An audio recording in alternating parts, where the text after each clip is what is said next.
Okay, welcome. I'm Phil Mullen. I see some of you were in the previous session where the theme was, will we run out of workers?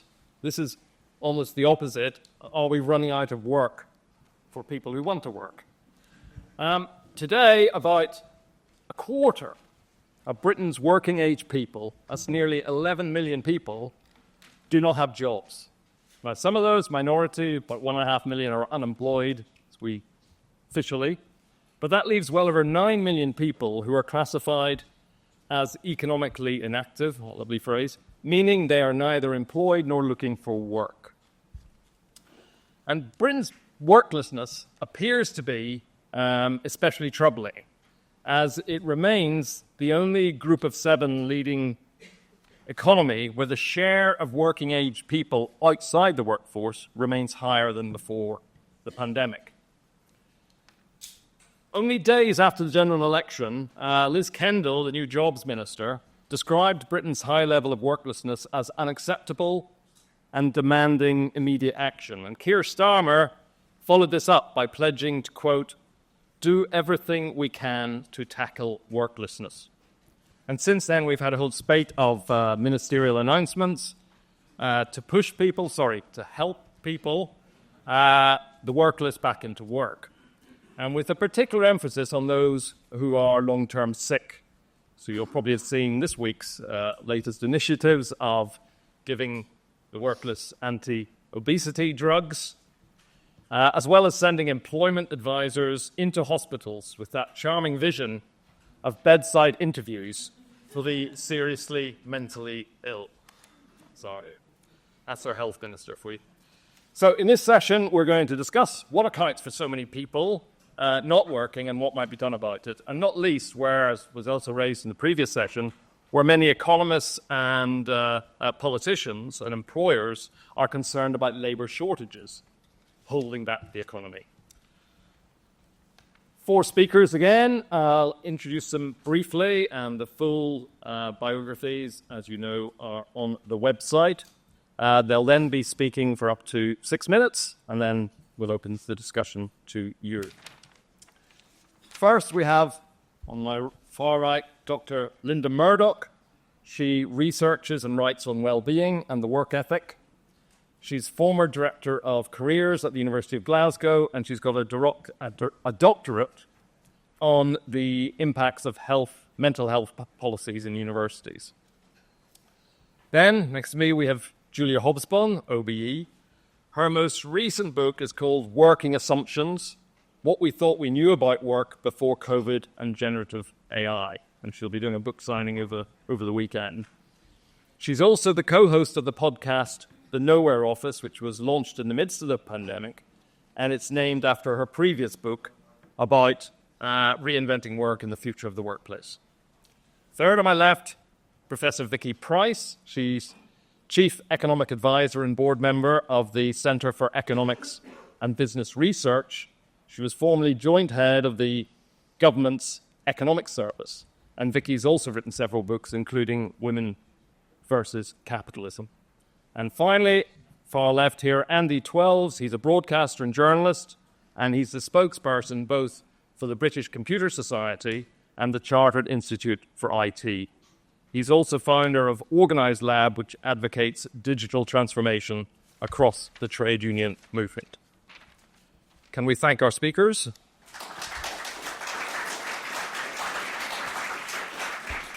And we'll leave the next applause till much later on, or you can have spontaneous applause, I suppose, but that's not too much of it. Linda. Hi, thank you, Phil. Hi, everybody. I'd like to today address my comments around the changes in the welfare state in the UK and how that may be affecting what's going on vis-a-vis the workless. It's worth reminding ourselves of some of the big figures that we've been faced with in the newspapers. The amount of the UK pays on benefits is estimated at 140 billion. It's the third biggest public spend after the NHS and pensions. It's widely accepted that what has been driving the hike in the figures of applicants for benefits are applicants for disability and incapacity benefits. 10.2% of the working age population are claiming at least one of the two main incapacity/disability benefits. It's incapacity benefit as part of universal credit and disability benefit. So 10.2 of the working age population are claiming at least one of these. Many, many people claim both. And this is up from 3.2 million in 2019 when it was 7.9%. It's estimated to be 5.4 million or 12% of the working age population by the end of the decade. This rise in disability benefits is most concerning because it's not older people now who seem to be claiming these benefits, but younger people. 69% of disability benefits are claimed by those who are 25, as against 22% who are 55. So that's quite a concern. The extra spend recently on these benefits is equivalent to the black hole that Labour said it didn't know anything about when it came to power. There's been a little bit of shock and amazement about this, and I don't know why, because it's a problem that's been hiding in plain sight. Can you hear me, everyone? Britain is gripped by a mental health crisis. I mean, I'm sure you all know that. I mean, you may wake up every day to some new crisis around our fragility. Some figures. Thousands of university students are coming out of university and going straight on to benefits, not working at all. In Scotland, where I live, a fifth of the population are on antidepressants. Between 30 and 50% of students at any time claim that they've got mental health problems. By the end of the decade, it's estimated that 50% of Scottish school children will need special educational help because of their anxiety and conditions such as ADHD. In work, it's bad too.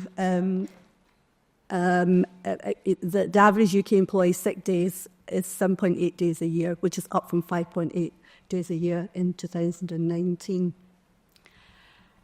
So, it's not really surprising, I think, that it's disability and incapacity claims that are claiming that are, causing this hike. So this kind of disbelief among politicians and think tank leaders is a little bit disingenuous, I think. Our life is dominated by holistic mental health policies. Every day you wake up and it's another mental health week. There are now 15 invitations annually to think about our fragility, basically. Last year there were 13. Just let me read out some of these. In February, we have Children's Mental Health Week, University Mental Health Day in March, Mental Health Awareness Week in May. I could go on. When you look at them, there are only 2 months of the year where there's no mental health awareness invitation. And hey, that's December and January. You would think those are the 2 months you really need some help. But no, nothing in December and January. So when you've got a culture which places protection of psychological health above all else, we should not be surprised it becomes aided and abetted by the welfare state. And I think that that's really what's happening here with the hiking claims for disability and incapacity claims. If you go to it's been estimated that if you go to your GP saying you're low and depressed and you can't cope, in 94% of cases you'll be given a sick line. When claiming these benefits in the UK, the gov.uk online form itself actually tells you detailed descriptions of the criteria that are used to assess the claims and the points against each in order to help you put in your evidence. Such is the acceptance of our overall fragility. There are now several online videos that are very open to help you complete disability claims, complete forms of disability claims. Some commentators rightly point out that these videos are not gaming the system, but people are just trying to get what they think is rightfully theirs. I mean, I think the main thing I'm trying to say here, I could go on, is that it appears that the welfare state, which was set up in order to see us through short periods of unemployment and to get us back into work, is now becoming a parking place, a safe space for claims of our inherent fragility. And it in of itself is actually encouraging people to, not, you couldn't say outwardly encouraging, but there's more of an incentive there to claim disability benefits. If you are on universal credit, you can double the amount of money you get by claiming disability benefit.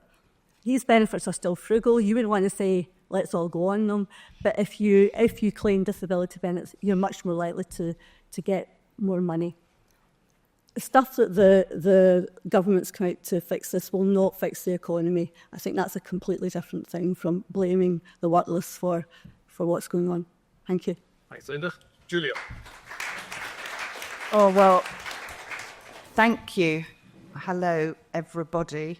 I did something very seditious before I came in here, which is I nipped into the men's loo, which is absolutely not in the spirit of the Women's Network, which I support, but needs must. I didn't want to be late for work. So I have been thinking and writing and talking about how we live and work for a long time, and in particular through the pandemic and beyond, which obviously was the catalyst for so much of what we're now experiencing.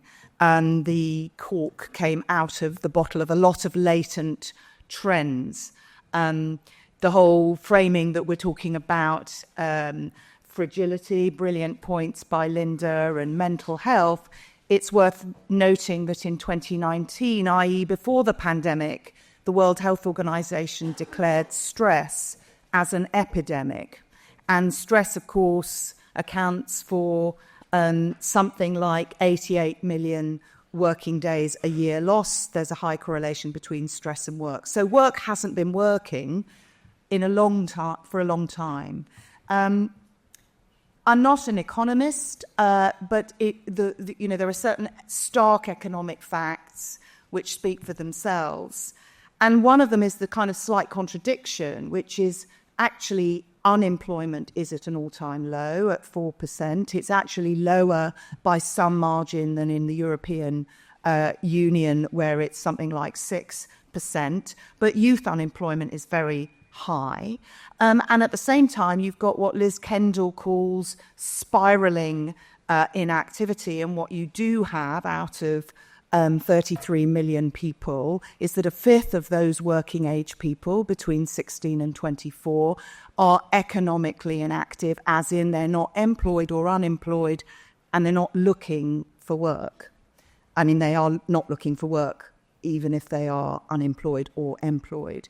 And actually, the last time we saw a data set that large anywhere in the world, I think I'm right in saying, was when President Roosevelt began the New Deal. And in fact, it's no accident, is it, that the language of Labour coming into office was the New Deal and building infrastructure, when you've got 20% of the workforce not working for whatever reason. That's a problem. And yet, it's a very new, unexperienced phenomenon of a problem, which is there are jobs, but people aren't doing them. And why is that? Well, what is going on? Never has the Donald Rumsfeld phrase known unknowns been more apposite, because you've got this collision of factors. Has anyone seen the film Everything Everywhere All at Once, which won the best Oscar? Can you just put your hand up if you have seen it? Okay. Because I think the story popular culture tells about work is very, very instructive and important. And in fact, I bring to you the script of the new play of Boys from the Black Stuff 40 years after the original play, effectively about the dysfunction of the state trying to help you get back to work, was made. Anyway, Everything Everywhere All at Once is a metaphor for this incredible mad moment where, on the one hand, you're still working in a sort of ordinary way for laundry and taxes, as it puts it, but in a kind of AI era, in an era in which nothing is what it was before. So at the very least, psychologically, even without a pandemic, it is confusing for people what work is. Am I going to keep my job? And then there are the raw economics that work has not paid for a long time, not just the blue-collar worker, but the white-collar worker. So the context is it's chaos out there, which explains why you've got this collision between jobs existing and yet people not wanting to work. But the other data point I would just give you is, of course, it's a north-south divide problem. It always was and it always is. 8 out of 10 of the key cities in which this economic activity are highest are in the north. So, the real unknown then is why, and then we must talk a little bit about what success could look like, what the solution could be. Well, I would say there are 4 whys. One of them is you've got to look at women. You always have to look at women. And Vicky is clearly going to talk more about this. If you look into that figure about economic activity, 59% of them are women. The TUC notes that 500,000 women, representing 138% rise, represent this other category for people for whom medically they are not working, but it cannot be accounted for by musculoskeletal disorders or cancer or even just standard, if you like, stress. Now, I think there might be a couple of reasons for this. One is that women consistently struggle to be supported to make work childcare. The second is, it's a longer conversation, I just put it out there in the spirit of the battle of ideas, possibly a little bit of over-medicalising of the menopause. If you look at the numbers of people not working, citing the menopause, are not kind of, as I speak as a post-menopausal woman, there's nothing I can't tell you about the menopause, but we are in fact turning the menopause into mental illness, and that's a problem. The system doesn't work. Back to the job centres, I agree. The government has got to get an awful lot cleverer at its systematic approach to what encouraging, threatening, cajoling, training people into work looks like. And they are frankly nowhere near showing any initiative and innovation. They might. They've only been in office for 100 days. But the signs aren't brilliantly encouraging. And finally, what can we do? Well, you can redistribute work around the country. I think mayors like Andy Burnham are right. You need the transport infrastructure. You need to support why people can work. You need to have a new skill set amongst politicians, civil servants, and good old-fashioned managers. And finally, you do have to look at what matters to people around work. And if work is meaningless and badly managed and badly paid, it becomes a mug's game. And so we have to raise the stakes. I'm totally pro-work. Thank you.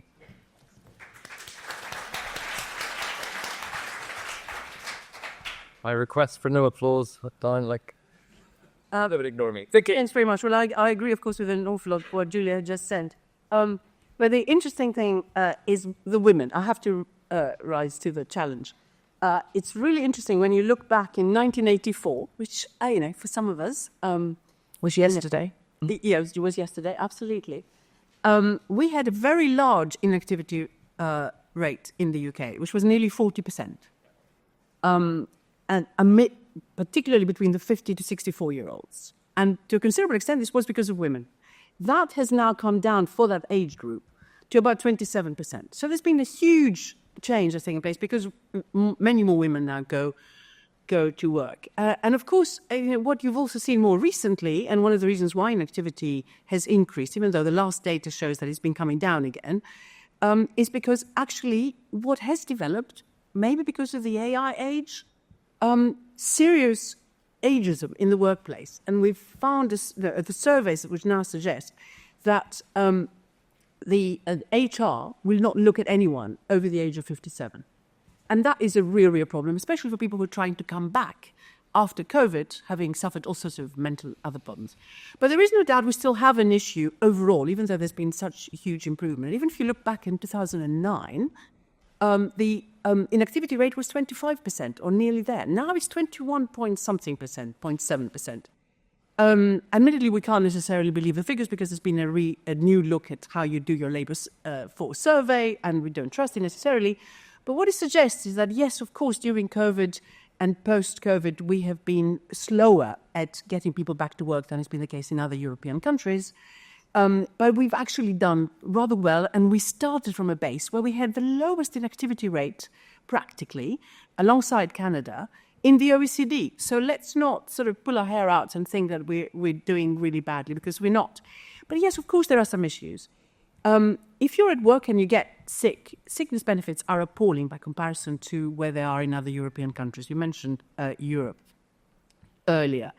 But if you look at disability benefits, we are among the top. So it pays hugely to go the other route. So there is a certain amount of that takes place, even though the numbers are not really that huge.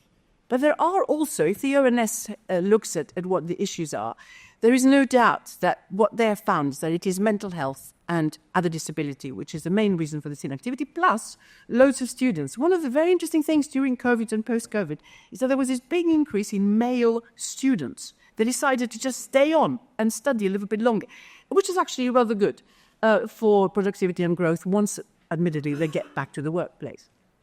But there is a fundamental element about growth and the economy. What this government is trying to do, of course, is reduce costs, looking at those disability benefits, and they have, in fact, started this new back-to-work plan, which includes all sorts of things, including, someone mentioned the job centres, ghetto job centres and the National Career Service to merge, a youth guarantee, which provides training, apprenticeships, and all that sort of stuff, which we have seen before. It didn't work particularly well then, but at least there's an extra attempt for the 18 to 21-year-olds. Well, let's hope that changes the work culture.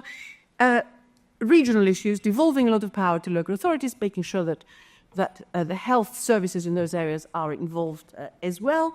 And also, I'm afraid that right at the end, not I'm afraid, but of course, meeting some of what has been discussed before, being it tougher about getting people back to work, getting back perhaps to something more akin to what happens in Europe with sanctions and so on. So they hope that they can reduce, therefore, this inactivity, which is costly. Now, the question is, for me, as the last point that I would make, as economists, you look at productivity and growth. A lot of what this current government is saying is let's get growth and productivity to improve.